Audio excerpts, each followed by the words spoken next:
Hi guys, my name is Aaron, also known as FullTimeFM. It's Tuesday, and that can mean only one thing. It's Tactical Tuesday. Bum bum bum. That's no fancy editing equipment. That's literally just me going bum bum bum down the microphone. Anyway, it's Tactical Tuesday. If you're joining us for the first time on the FMScout YouTube channel, what we do is pick a team, give them a tactical makeover, and then we put a link in the description for you guys to download and give a bit of a try yourself. Now, this tactic for Newcastle is tried and tested. I used this exact tactic for my Newcastle Revival series, and I went and won the league in my first year as Newcastle manager. So, tried and tested. If you've got a couple of months left, or maybe a year left on your FM15 save before you get to FM16, and you want to win a title or you want to win a cup, this is the tactic for you. Now, I started the Newcastle Revival series last year. It was the day that they nearly got relegated. They were one game away from going down into the Championship, so that's why I took on the challenge to see what I could do with Newcastle. So one of the first things I had to do was tighten up the defence. So I came up with this tactic. It's a wing-back system. Some people don't like playing with a wing-back system. When I play against a wing-back system, say if you play in an Italian team, a lot of Italian teams do play with this system, you will notice that they're very, very hard to break down with the three men at the back and the two wing-backs as well. Now, the way this tactic works is you've got your goalkeeper. Obviously, that's going to be Tim Krul. He's the best out of the goalkeepers that you've got. There's a couple of changes to the team because when I started the Newcastle Revival series, obviously Mitrovic weren't there, Wijnaldum wasn't there as well. A couple of people have left too. So the players a little bit different, but the tactic is pretty much exactly the same. So the way the tactic works, you've got your three men at the back. I like to call these three the wall. Makes you very hard to break down. Instead of having two centre backs, you've got the three. You've then got the two wing backs as well, which will drop down and give you a five-man wall when you've not got the ball. You've then got Tiote, who's going to play as the ball winner. If you lose the ball, he's going to be the guy who's going to get it back. If we just highlight his attributes as a ball winner, he's got some fantastic attributes to play that role.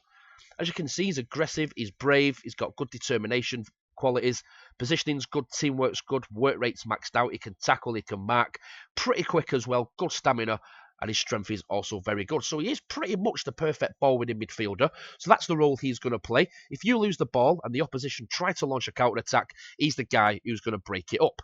We've then got Musa Sissoko, box to box. Because he's got a good work rate and he's strong and he's quick and he can dribble, his passing's okay as well. He's got good determination. When you've got the ball, what he'll do, he'll push up the field and help out your attackers. When you've not got the ball, he'll run back because he's got that speed, he's got that work rate. He will drop back and help out Tiote, who will help out your defenders. You've then got your wing backs, two of the most important players in this tactic. Because you've got no wingers, these two are going to supply the width of the team. As you can see, Yamat's teamwork and work rate are very good at 16 and 17. He can cross and dribble as well. Pretty quick, and he can tackle. He's aggressive. He can read the game well. So he's a very good wing back. He'll drop back and help out your defenders when you've not got the ball. And when you've got the ball, he'll push forward and supply your attackers. Same with Hadara. I do apologise. I have got man flu at the minute. As we all know, the most lethal disease on the planet for men. Hadara, I didn't really use this guy. I think I spent about 10 million, might have been 10, 11 million. I bought a left back, a left wing back called Ozipka. You could probably get him on the game. He's only about 1.5 mil, 2 mil, but he's a very, very good wing back on the left. He can attack, he can cross, he can dribble, he can defend. He's very, very quick, and that is what you want on the left flank. But if you don't go out and buy him, Hadara can probably do a job. As you can see, he's quite attacking, crossing and dribbling's pretty good for a defender. He can tackle, very quick as well. Decent work rate, so we will bomb up and down the flanks all day long too. You've then got Wijnaldum. He's going to be the engine of the tactic. He's going to be, everything is going to go through him. When he's got the ball, he's just going to drop back a little bit. He's going to supply both your strikers. When your wing backs push forward and act as wingers, he's going to play the through balls, the diagonal balls to them, and they can whip it in and supply your strikers. Now, if we look at Wijnaldum, I didn't have him because I was playing with the old database. I went out and got Kaká from Orlando. I think I got him for about 2 million. You've not really got a very good replacement for Wijnaldum as well. If he does get injured or suspended, Kaká, I highly recommend him. He's not what he used to be, Kaká. He is a Ballon d'Or winner, but you can get him pretty cheap. I know he's no spring chicken. He's 30 odd, but he can still do it in the Premier League. He kind of helped me win the Premier League that year. And also because he's a big name, he will be selling a lot of shirts, and that'll help with your finances as well. Now, at the top of the pitch, we've got Mitrovic. Bit crazy. We all know that. Been sent off already. I think he was only playing for about 7 seconds in real life before he picked up his first yellow card in the Premier League. I'd use him as a target man. His finishing's 15, first touch is okay at 14. He can head the ball. His jumping reach is pretty good. As we all know, he's aggressive, very, very strong. So he will hold up the ball and he'll bring others into play as well. Next to him, I'd have Jose Perez. Now, you've also got Riviere. I kind of use both of these because I also went out and got David Villa too. Again, like Kaká, no spring chicken, but he can still do a job in the Premier League. To start off with, though, I'd probably go with Jose Perez. He can dribble, finishing's good, good first touch. Acceleration's okay, pretty quick, and he's got good agility too. He's off the ball, will be very good and very handy as well. Because if someone whips it in and Mitrovic manages to nod it down, Jose Perez off the ball attribute will confuse defenders and he'll be able to get to the ball before them and hopefully put it in the back of the net. Now, the way the system works, we've just looked at how the players are setting up. If we just have a quick look at the system, the mentality is attacking, the team shape is fluid, and the instructions look a little bit like this. So, shorter passing. We've not got the most technically gifted players in the world. I don't want to be offending Newcastle fans, but I'm sure they'll agree they're not the most technically gifted outfit on the planet. So you want to try and keep hold of the ball. That's probably to do with the midfielders. These three here will form a nice little triangle. When the time's right, these two will push forward. They can give it to the wing-backs, whip it in the box, and maybe a Perez or Mitrovic will score.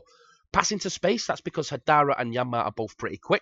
If Ronaldo's got hold of the ball, or Sissoko or Tiote, they can do a diagonal pass into space for Yanmar to run onto. He doesn't have to take a touch, he can whip it straight in. And as we've just seen, we've got Mitrovic hanging in the box, big guy, very aggressive, good in the air, he'll get you the goals. Now we want to exploit the flanks, we want to get the best out of Hadara and Yanmar. We want to play wider because we want to stretch the pitch. I do apologise about this cough. Want to push higher up. Now, what this does is push your three centre-backs forward to kind of join up with your two centre-mids, and that'll pin the opposition players into their own half. And what that will do will make them panic, it'll make them do errors, and they'll just launch it forward, and they won't be able to keep hold of the ball, which means you can then recycle the possession. Close down more, because you push so high up, you want to put a lot of pressure onto the opposition. Again, make them panic, force them to do mistakes, give the ball away, and then you've got the ball back. Again, tighter marking, because we're closing down more and we're pushed high up, we want to mark them tight. Well, use the offside trap because we'll push so high up and we want to play higher tempo as well. That'll make it very hard for the opposition to mark our players. If you say if Tiote is passing it to Wijnaldum, then Tiote moves over here. It'll be very hard for his marker to keep with him and they'll just be chasing shadows. At the minute, I wouldn't go to be more expressive because you've not got the best creative players in the world. Maybe if you bring someone in who's got a lot more flair, a lot more creativity, better technique, better first touch, then maybe click that when you get that player in. So that's how the tactic works. As I said, it is tried and tested. I will put a link in the description so you can download it yourself and give it a try. Now with the set pieces, as always, corners, near post and far post. Get your big guys on the posts. Get your two full backs and your ball winner staying back, and just hope for the best. Now defending corners, this is set up so you can launch a counter attack. The best way to do this is to get your two fullbacks on the posts, or your tall players back, your most creative player on the edge of the box. Because if your goalkeeper parries it out, or one of your defenders nods it out, it'll fall to your most creative player. He can then launch it forward to Mitrovic or Perez, and then you've just launched a counter attack and might get a goal. With the free kicks, I always leave this as default, not the attacking. The attacking, I put all my big guys forward, whip it in the box, aim for your best header, and hope for the best. Now, with defenders, always leave this default. I've tried different things, but I've always found that the default defending free kicks is the best one. And because you've not got a fantastic long throw specialist, I'll keep this on short so you don't give the ball away very cheaply. So that is how the tactic works. It's short passing into space to your fullbacks. You'll be very hard to break down because you've got your three centre-backs. If I was going to recommend someone, because you've not got the best defence there, we've got Mr. Perm, Mbemba and Taylor. I'd probably go for Ron Vlaar. That's one of the players I brought in. I also brought in Nacho from Real Madrid on loan. You've also got the obvious ones like Balanta and some other ones too. I'd definitely recommend Ozipka for the left-back position. I'd still try and bring in David Villa and Kaká. They will come to Newcastle. I managed to get them in there, and they're still top players, even though they're not spring chickens anymore. And yeah, that would be my starting 11 with Perez, Mitrovic, Wijnaldum, Tiote and Sissoko, Hadara, Yanmar, Colaccini, Mbemba and Taylor, and Krul in net. On the bench, I'd probably have Lasquez, Colback, very good player on the game. Williamson, De Jong, Anita, Cisse, and Riviere. I'd probably sell anyone who plays on the wings because you're not going to be using them unless you can kind of convert them into a striker. I'd probably sell them and try and use that money to get some players in who can play in these positions. So that's going to be the end of the episode. Hit that like button if you liked it. If you want to recommend a team for the next episode, please feel free to do that in the comment section. This series will be continuing for FM16 as well, so hit that subscribe button if you haven't already so you can keep up to date with these Tactical Tuesday videos. And I think that is going to be the end of the episode. So thanks for watching. The link will be in the description for you to download and try yourself. I've been Fulltime FM. Thanks for watching, and I will see you guys next time.